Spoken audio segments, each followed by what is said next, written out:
Dark Souls 3 is mwah, up there as one of my favourite games to replay every once in a while. But like anything, there's just no recapturing that original blind experience. Unless... Oh my god, what's over here? A fog wall? There's a boss in there? Royal Dark Wraith, oh dear. Oh my god, you're scary. Every month we sit down with something new in the hopes that I can learn something. To kick off the year, I jumped into the Convergence mod for Dark Souls 3. And I'm not here to bury the lead. It was fun as all heck. Oh no, he's not here. Oh my god, I hate these things. Oh my health, oh my gosh. I hate these things. I hate these things in the base game before they were on fire. Now they're on fire. But it brought me to the question, why is this the most fun I've had with Dark Souls? The Convergence is a mod made by these fine people, and slates itself as an exhaustive overhaul with plenty of new systems, weapons, spells, map reworks, bosses, and much more. And oh my god, it has so much more. What are you? What is that? So what does this mean? To figure this out, I jumped into the Convergence mod to experience it firsthand. And, well, it means a bit of this. New weapons. Ooh. New spells.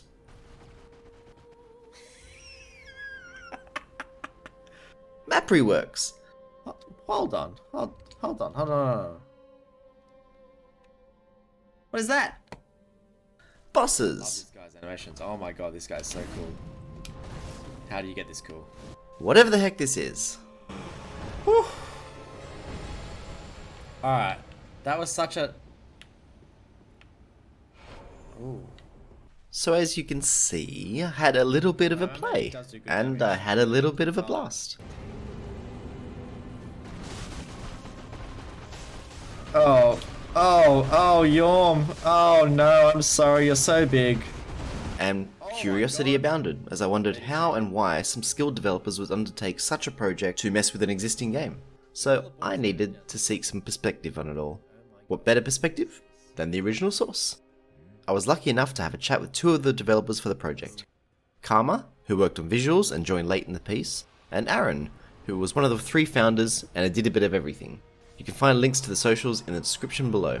In this quasi-interview, I wanted to work out where the developers were coming from and how this mod became the way it is.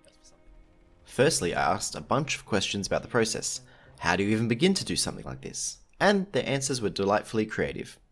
Karma worked largely on lighting and visuals, and in her words, a large part of it is XML editing. The game reads these draw param XMLs to determine a ton of stuff like light directions, fog density, color, etc.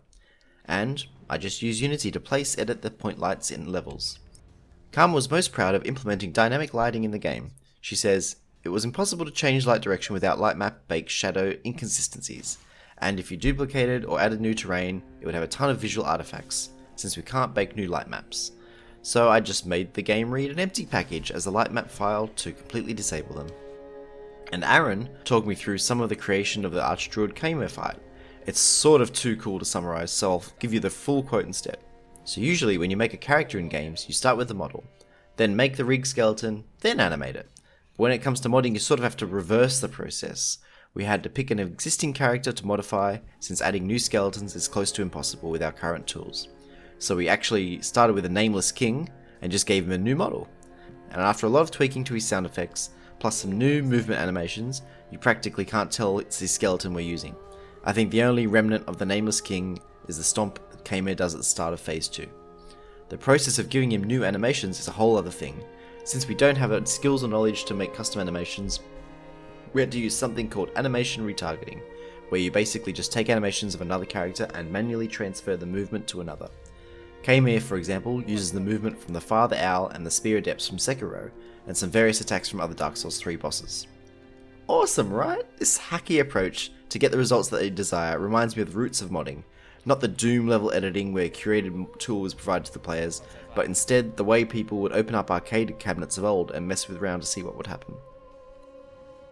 So that's the how of where Convergence got to where it was, But why is it that way?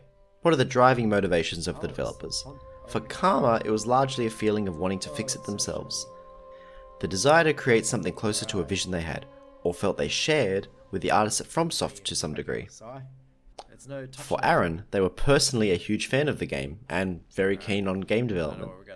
Additionally, when asked about the primary reason as to why the mod was made in the first place, especially from the perspective of all the founders, he had the following to say. I think the main objective for us was to create a fresh experience of Dark Souls 3, since we've all played this game to death, improving its faults and also adding exciting new features. Not only did our enthusiasm and dedication grow as time went on, but new modding tools and discoveries by the community were constantly made as well. At the start, we didn't even think truly custom bosses were ever going to be a thing, but here we are. The vision was always just to improve the game in our own way, but the methods to meet the goal always kept improving. Interestingly, it's actually quite an organic project overall. Rather than a clear vision leading to an end goal, the ideas developed alongside their skills and enthusiasm to try new things. With the knowledge of how and why it was made, let's use that as a lens to figure out why the Convergence is so good. Oh, where's your health? Oh, Aldrich. Aldrich, oh buddy.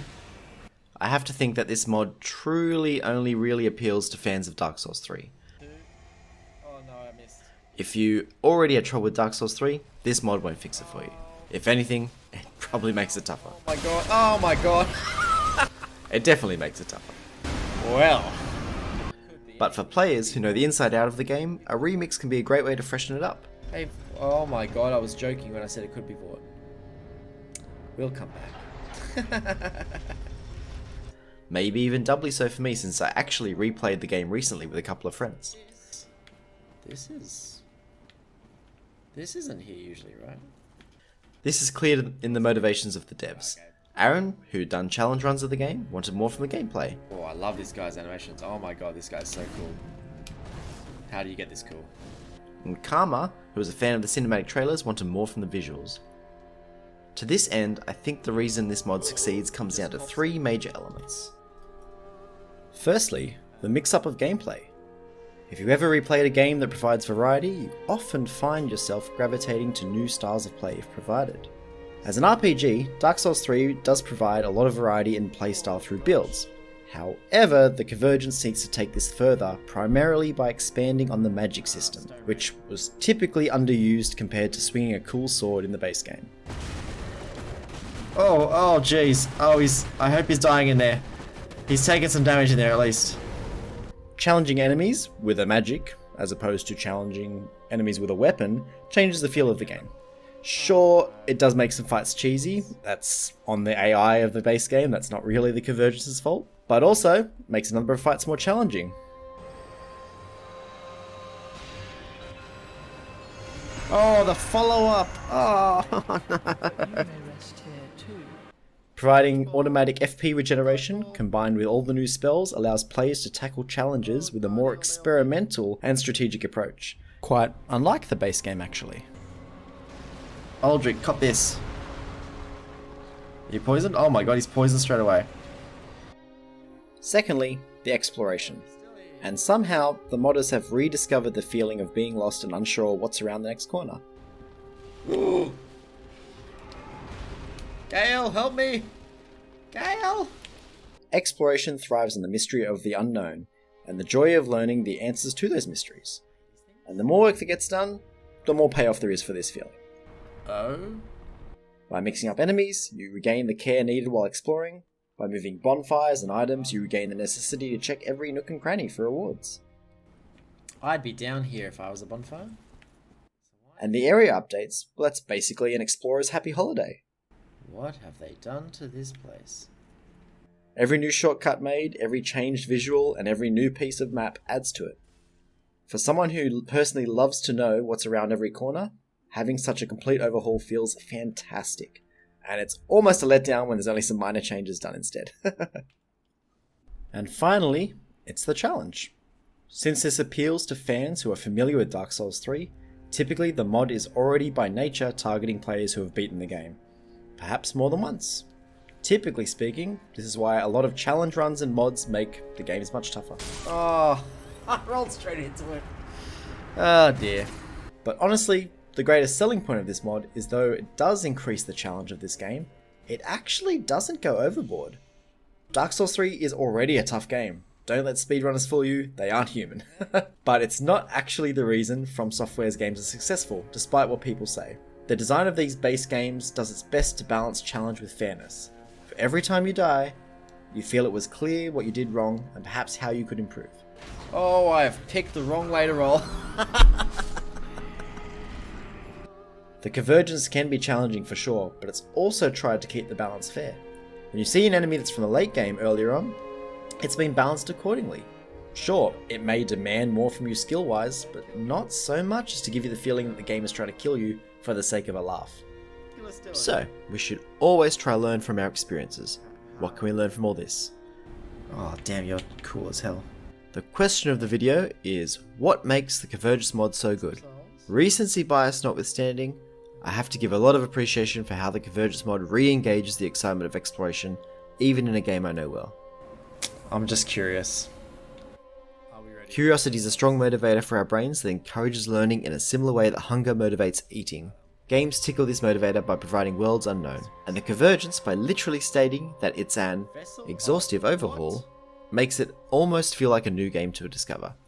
And yet, it's also very familiar, as it engages basically nostalgia and curiosity at the same time. From a psychology viewpoint, it's almost like engaging the positive feeling of memory and the positive feeling of learning. Or, much more simply, You're really cool, but...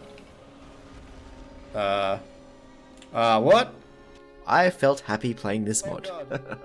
As someone lacking perspective on modding, I also learned a lot about the quite natural motivators of the developers who worked on a project like this. It reinforces the notion that content drives retention, and community-driven experiences, like modding, will inevitably further the staying power of games. And more developers should be embracing the modding community should they want to achieve the much desired long tail of relevancy. Big thank you to Aaron and Karma again for the interview. Please give them, and the whole Convergence team, a follow on their various socials. And I unequivocally, wholeheartedly, and enthusiastically recommend any Dark Souls 3 fans check out this mod. Give them all some support, very worth your time. Shoutouts to viewers and followers of my channel. I had a blast playing through this on stream. Subscribe and follow to join in future streams and content. Next month, we'll have its own theme, topic, game thing, which I've probably already started by this time this video airs. So let's learn something more through play then. Oh, no, I already died.